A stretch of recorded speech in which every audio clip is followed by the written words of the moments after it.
Assalamualaikum. Waalaikumsalam. Oke, kembali lagi dengan Kim Kui 5 channel bahas santai berisi ya. Iya. Kita masih punya PR untuk bahasan sebelumnya ya, masih dengan parenting Iya. ya. Kita akan bahas dengan pengalamannya Kang Temi dan mungkin nanti dari Teh Santi juga mungkin ada pengalaman ya. Nah, kalau nggak salah tuh ada pertanyaan dari Teh Santi. Apa Teh Santi? Iya, yang Tadi bagaimana kalau merasa orang tua itu sudah terlambat? iya. Itu misalnya anaknya dari kecil dia belum memahami seperti apa sih konsep yang untuk pemahaman terhadap anak itu, karakternya atau apapun gitu.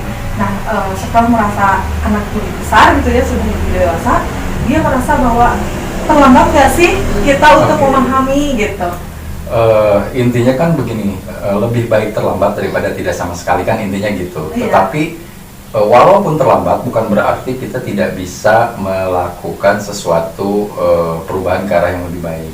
Jadi kan kunci utamanya adalah tetap komunikasi.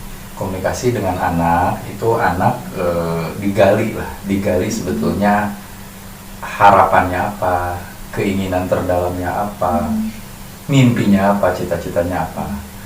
Nah, dari situ kita bisa tahu sebetulnya, karena begini, di zaman internet ini informasi itu kan bisa didapat oleh anak itu dari berbagai macam hal ya. Iya. Betul nggak? Tinggal browsing, Iya. tinggal lihat Gampang YouTube. banget. Anak belajar sesuatu pun bisa dari YouTube ya, Iya. otodidak segala macam. Nah, makanya pentingnya kita sebagai orang tua untuk selalu memantau sebetulnya apa sih referensi-referensi yang dibaca oleh anak. Iya betul. Bagaimana arah pemikiran anak ke depan, obsesi mimpinya itu. Baru dari situ, misalkan kita merasa bahwa ternyata setelah digali, kok beda dengan persepsi kita, ya mulailah masuk mendekat approach untuk sama-sama memiliki komitmen bersama untuk bisa ibaratnya mendorong anak mencapai satu kondisi yang optimal dan bahagia, supaya orang tua jadi paham ya bahwa setelah kita menyadari semua bahwa ternyata setelah kita menggali dari anak itu, oh ternyata harapannya dia, mimpinya dia, obsesinya dia itu berbeda dengan apa yang kita persepsikan. Dari situlah kita mulai approach terhadap anak. Approachnya itu sama-sama menggali, kemudian sama-sama akhirnya memiliki komitmen bersama, tetapi tetap fokusnya adalah kebahagiaan anak. Oke, jadi yang penting anak itu kan sukses bahagia ya. Iya. Iya. Nah, karena sukses saja belum tentu bahagia loh. Iya, iya. Betul. Apalagi kalau nanti ini bahasannya bisa panjang banget. Panjang banget ya. Apalagi kalau ditanya definisi sukses anak apa, definisi Iya. bahagia apa. Itu udah lanjutannya ya. Itu udah lanjutannya. Artinya kalau tadi dibilang orang tua nih baru menyadari setelah anak besar, Iya. sebenarnya nggak masalah ya. Iya. Tapi Nggak yang ada kata penting terlambat ya. ya, yang penting adalah menggali tadi. Iya. Mau mengajak si anaknya komunikasi ya. Tapi kadang sulit loh Iya. mengajak anak. Apalagi betul. udah dewasa ya, menjelang dewasa ya. Iya, biasanya orang tua itu mulai merasa ada batas, anak dan orang tua ada batas itu ketika anak mulai ABG ya. Iya. Karena tidak dibiasakan ketika kecil dengan anak itu emotional bondingnya atau emotional touch-nya itu cukup rapat ya. Oh, oke. Nah makanya Attachment ya attachment-nya gitu tidak terlalu rapat. Memang biasanya makin besar ketika ABG, seolah ada jarak sampai dewasa, akhirnya bahkan ada anak yang misalkan tidak dekat dengan ayahnya atau tidak dekat dengan ibunya. Padahal kan seharusnya orang tua itu adalah orang yang paling tahu tentang apa yang dirasakan oleh anak. Idealnya ya. Idealnya kan seperti Iya. itu. Kadang malah kalau anak udah ABG nih ya, kita WA nanya ini ada di mana gitu kan. Iya. Jawabnya lama banget. Tapi kalau aku malah Enggak. kebalikan. Oh, gitu. Jadi dari usia Iya. remaja sampai sekarang tuh bondingnya makin kuat. Iya. Nah itu beruntung lah. Iya. Mungkin karena banyak faktor, Setuju. banyak hal-hal yang memang kita alami bersama Iya. gitu ya. Jadinya ya mau nggak mau harus berdua. Iya. Dan saya menjelaskan bahwa di sini anak saya cuma satu Oke, gitu. anak tunggal saja Anak ya. tunggal, Perempuan ya, Teh? perempuan. Perempuan. Oke. Jadi makin kesini makin bisa saling memahami, kamu maunya apa, Iya. ibu maunya apa gitu. Terus malah dia tiap mau Iya. tiap keluar rumah pasti bawa oleh-oleh gitu, gitu ya. ngabarin. Iya, tapi di luar sana juga banyak anak yang ketika ABG, kalau dulu waktu kecil ibu atau bapak difoto dengan anak tuh oke ya gitu. Iya, iya. Ketika ABG, anak biasanya susah ya. Iya, betul nggak? susah. Foto iya, Sama susah. klien saya juga banyak yang Iya, gitu ya. susah. Nah itu hal-hal yang kenapa kita nggak bisa menyalahkan anak, karena anak merasa bahwa aduh saya bukan anak kecil lagi, karena representasi dengan dia akhirnya dengan difoto terus dengan orang tua seolah-olah dia belum dewasa. Saya masih kecil terus Masih gitu masih ya. kecil terus. Oke. Gitu. Iya sih. Nah, cuma yang ingin saya sampaikan di konten ini kan sebetulnya di konten sebelumnya kan sudah dijelaskan kan, kadang-kadang ada si anak ini kan punya passion tersendiri terhadap suatu hal, tapi belum tentu anak ini kekuatan terbesarnya di passionnya itu. Iya. Yang beruntung itu adalah kekuatannya anak itu passionnya anak kan gitu, Iya. betul kan gitu. Tapi kan kita selalu harus menyadari bahwa hidup itu tidak selalu sesempurna yang kita inginkan. Makanya jalan yang paling tepat menurut saya adalah komunikasi dengan anak-anak. Entah itu nanti berkaitan dengan masalah penjurusan sekolah, cita-cita nanti ambil kuliah di mana, atau dia ingin memperdalam profesi apa. Ya lebih baik kan kita eranya sekarang era yang melek informasi ya dari internet. Ya lebih baik didiskusikan itu dengan anak. Fokusnya ke anak ya, jangan ke keinginan orang tua. Jangan orang tua. Karena kadang-kadang orang tua merasa bahwa dulu papa tuh sukses jadi ini gitu. Mama itu sukses jadi ini, kamu masuk aja jurusan ini. Padahal kita sendiri sudah paham kan bahwa kita berbeda dengan anak, sifat dasar kita beda dengan sifat dasar anak, cita-cita kita beda dengan cita-cita anak, pikiran kita beda dengan pikiran anak, obsesi kita beda dengan obsesi anak. Jadi jangan sampai akhirnya obsesinya orang tua itu dicurahkan semua ke anak. Saya bukan berada di pihak anak, tetapi saya berada di pihak masing-masing individu itu harus berada dalam situasi yang memang bahagia. Oke, harus berimbang ya. Iya. Gitu. Jadi harus bahagia ya. Harus bahagia. Nah, ini bisa buat konten selanjutnya nih. Iya. Definisi bahagia menurut Teteh apa? Definisi bahagia menurut Teh Yuke apa? Itu udah beda lagi ya. Beda lagi Lagi bahasanya. nanti lah ya setelah ini ya. Ini sih kita bukan bahas filosofis, tapi kadang-kadang ya kita itu tidak terbiasa untuk merenung, mengkontemplasi perjalanan hidup kita. Nah, jadi memang kita tidak terbiasa untuk, tidak semua orang ya, untuk merenung perjalanan hidup kita dari mulai kita kecil, kita SMP, SMA, kuliah, kemudian mencari kerja, menikah. Nah, kalau kita memberikan jeda terhadap diri kita, ya kalau misalkan di Muslim kan sambil kita merenung kan bisa aja tengah malam itu kita sambil sholat tahajud sampai apa, tapi kita sambil merenung itu apa? Kita mengevaluasi sebetulnya hal-hal. Flashback juga nggak masalah Nggak ya. masalah. Kita mengevaluasi apa yang sudah kita lakukan selama ini, kira-kira on the track-nya. Nah, kalau saya tanya definisi bahagia, kita bisa tanya lagi tujuan hidup Teteh 5 tahun lagi, 10 tahun lagi, 15 tahun lagi itu menjadi apa? Tujuan hidup Teh juga 5 tahun lagi, 10 tahun lagi, 15 tahun lagi menjadi apa? Aku sih udah ada gambaran.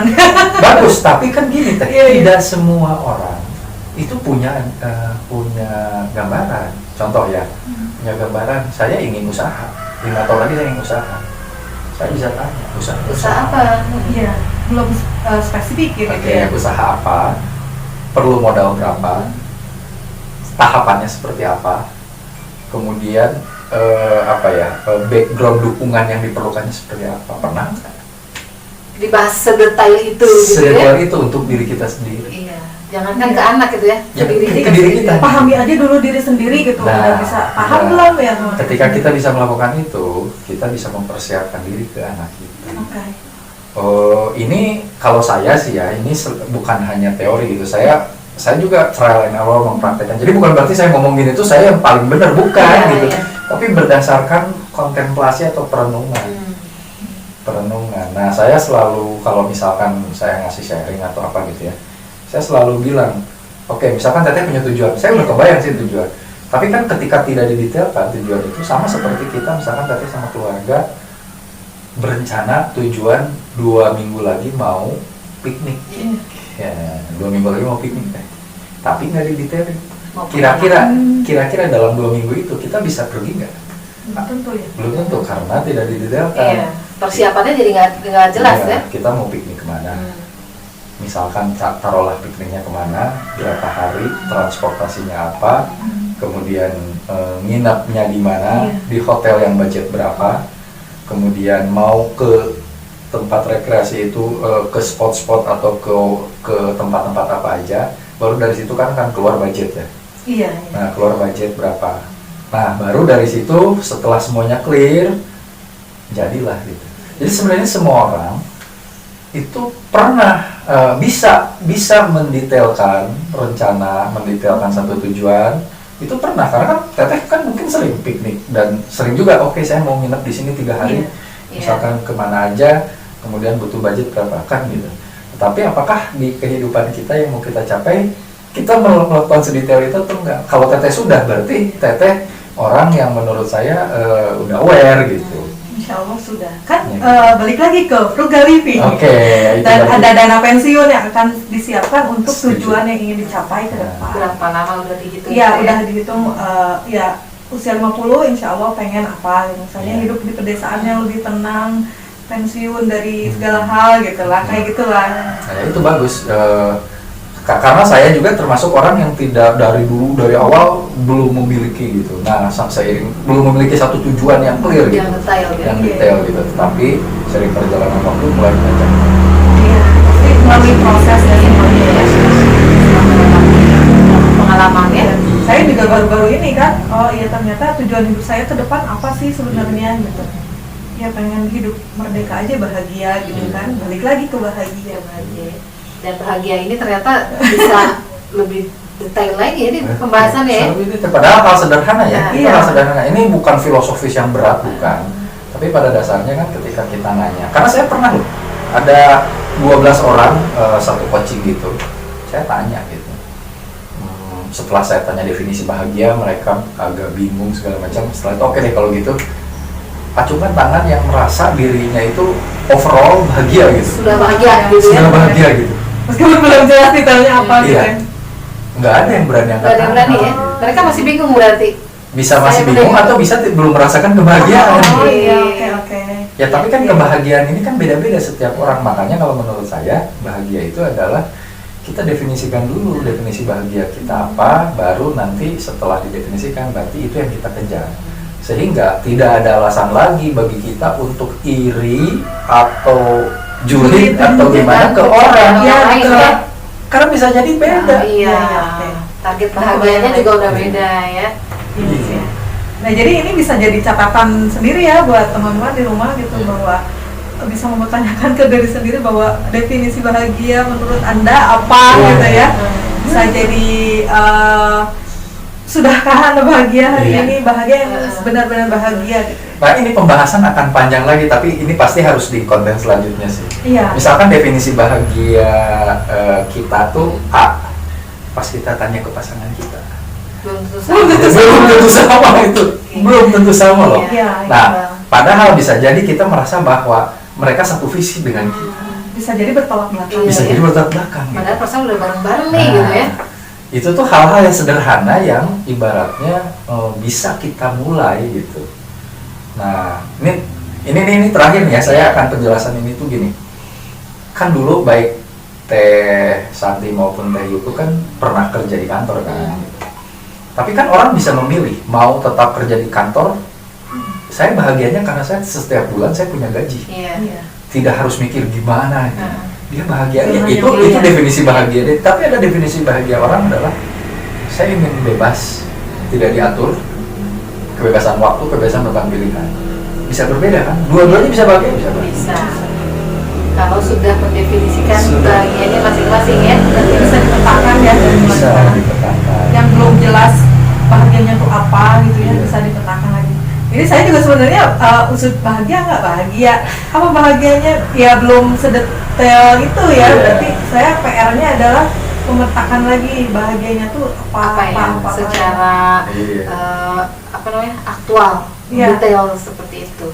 Kita Ini dulu supaya apa nih? Kita definisikan bahagia sebagai orang tua dan nanti sebagai diri pribadi. dari Pribadi dulu ya. Iya. Oke. Diri pribadi baru. Dan sebelum Kayak membahagiakan tadi orang lain ke anak juga ya. diri sendiri Iya. juga ya dulu ya. Kaitannya nanti juga pasti ke anak ya. Oh pasti akan berpengaruh kalau kita udah rilis, udah relax dengan diri kita pribadi, ke anak juga pasti kita akan lebih rilis. Tapi kalau kitanya belum selesai dengan diri kita sendiri, pasti ke orang lain, interaksi dengan orang juga akan berbeda sih. Benar. Gitu. Terasa Kalau banget jadi sih. PR ya. Iya. Pada secara tadi Iya. kita juga tujuan utama adalah bagaimana mengoptimalkan anak Iya. gitu ya, supaya dia bisa Iya. ada di jalur Iya. apa tadi terbesarnya ya, Iya. potensi terbesarnya.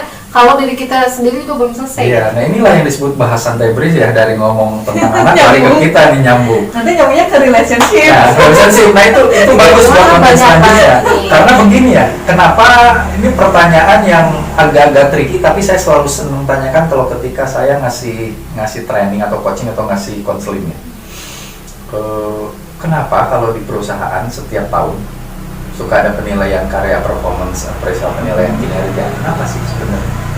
Ya bisa jadi untuk Ya ini kebaikan saya bukan Iya. ngetes teteh ya, maksudnya Iya. kira-kira buat apa gitu? Terus kalau menurut saya sih manusia itu dinamis. Iya. Ya, jadi kan setiap hari berubah. Berubah. Jadi mungkin ada penilaian ya untuk ini kali ya. naik apa turun performanya. Performanya. Nah, Ada kayak gitu. betul kan itu bahan evaluasi kita. Kan kadang-kadang ingat gak waktu kita bekerja itu kan ada penilaian karya itu kan Iya. kita nilai diri kita sendiri ya, performance appraisal itu. Setelah kita nilai diri kita, bahkan ada yang menilai dari temennya, Ya, tapi di atas yang paling umum adalah kita menilai dan atasannya menilai ya. Iya. Nah, tadi kalau dalam konteks relationship, pernah kita berani nggak kita di pasangan kita sama-sama mengakses selama setahun ini so far kita itu performance-nya dalam relationship seperti apa? Bisa diterapkan di dalam hubungan. Ya menurut saya kan nggak ada kata salahnya ya. Iya, iya, betul juga. Betul nggak? Sambil bisa Dapat reward nggak? Harusnya ada. Ya saling Minimal makan gitu. Ya, tapi itulah untuk kita mengevaluasi. Iya. Jangan sampai kita merasa bahwa saya sudah memberikan yang terbaik nih terhadap pasangan kita, tapi ketika kita tanyakan ke pasangan kitanya, dia tidak merasa dapat nah itu ya. itu kan. Komunikasi ya, balik lagi ya. Komunikasi Intinya itu. sih, gitu. Ya ini kan kita ngobrol santai berisi ya, jadi ini bukan masalah konteks konseling, bukan masalah apa, tapi intinya bahwa hal-hal yang sederhana, kita kan sebenarnya hal-hal sederhana ya, Iya. tapi bisa kita gali lebih dalam. Iya. Iya, iya. Dan bermanfaat ya tentunya buat Iya. semua. Ya. Dan banyak banget ya yang bisa kita gali. Iya. Gitu. Jadi kalau masih pengen juga ada hal lain yang mau digali, boleh banget ya. Boleh. Misalkan kasih masukan ke kita nih. Ya, atau Pengen pertanyaan bahas. di komen tulis. Soal parenting apalagi misalnya. Soal relationship mungkin. Relationship gitu ya. Banyak hal lah yang bisa ditanyakan ya. Jadinya nggak selesai sebenarnya ya, dan mengasihkan. Iya. Iya. Ya mengasihkan untuk kita akhirnya bisa bikin konten-konten lagi ke depan yang banyak ya, Iya, yang mungkin betul. mungkin tidak hanya menginspirasi tapi juga bisa akhirnya menjadi cermin atau apa, atau sedikit pengetahuan pun it's okay gitu ya, mungkin kita ingin berbagi ya. Nah itu Betul. intinya bermanfaat lah ya buat semua orang. Insya Allah. Amin. Oke. Oke, mungkin dari saya cukup. Iya. Ada pertanyaan lagi nggak Teh Santi? Sudah, nanti mungkin di konten Kita bikin berikutnya. di sesi berikut ya. Iya. Kayak seperti itu kita tutup dulu untuk sesi sekarang ya. Terima kasih Kang Temi, Iya, Teh Santi. sama-sama. Sampai nanti. Sama-sama. Iya. Assalamualaikum. Waalaikumsalam Waalaikumsalam. warahmatullahi wabarakatuh.